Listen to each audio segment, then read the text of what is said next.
Tergnier, dans le département de l'Aisne. Un gros bourg de 13 000 habitants. Au bout de la commune, la rue Pasteur est depuis plusieurs semaines le théâtre d'un conflit de voisinage hors norme. Une véritable guerre de tranchées. Betty et Grégory vivent dans la terreur de leurs voisins, au point d'avoir dû quitter leur domicile. Tous les jours, on vient pour regarder s'il n'y a rien de cassé, s'ils n'ont pas pénétré dans la maison, voir si les vitres sont encore là, les volets, etc. On regarde quand même si rien n'a bougé. Dans la cuisine, bon, les volets sont toujours fermés, donc rien n'a bougé. On monte voir aux étages, voir s'ils n'ont pas pu pénétrer par les étages vu qu'ils montent sur les toits. Intrusion. Il est rentré. Cambriolage. Menaces. Betty et Grégory sont la cible d'un incroyable déferlement de haine.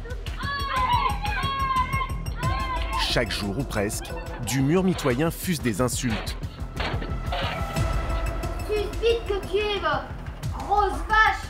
T'arrives même plus à respirer tellement t'es grosse. Clochard que tu es. Des jets de pierre. Sors, je vais te faire voir ce que c'est. Que le couple filme régulièrement à l'aide de son téléphone. Max, ils veulent rentrer. Le gars, il veut passer. Betty et Grégory vivent littéralement assiégés. En cause, l'animosité d'une voisine.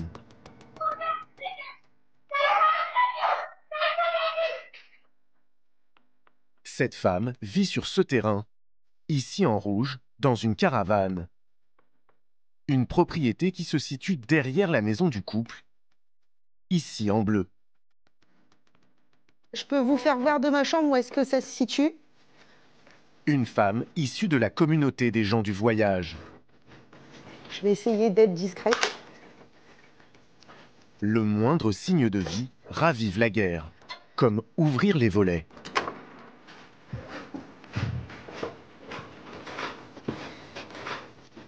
Quand vous ouvrez, ça vous fait peur?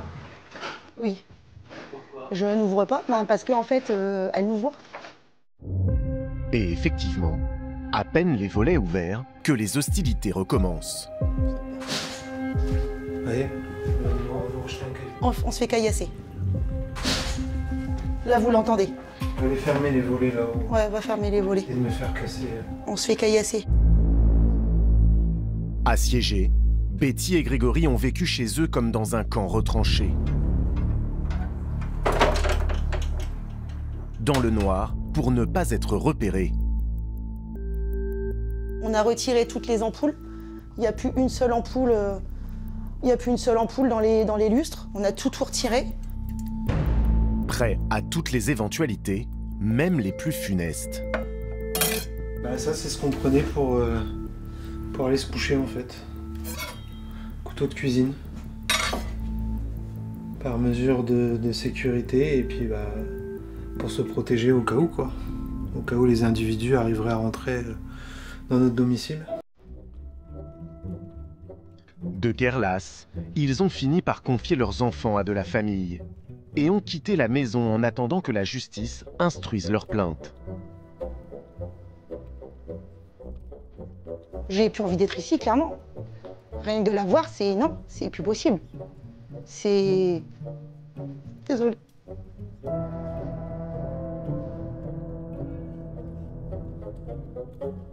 Je suis désolée. Je veux pas me remémorer tout ça, en fait. Ils ont détruit la vie de nos enfants. Ils ont détruit notre vie, en fait. Et c'est un jeu pour eux. C'est clairement un jeu. Un jeu qui pourrait très mal finir. Betty et son mari sont à bout de nerfs, car les agressions vont être de plus en plus violentes.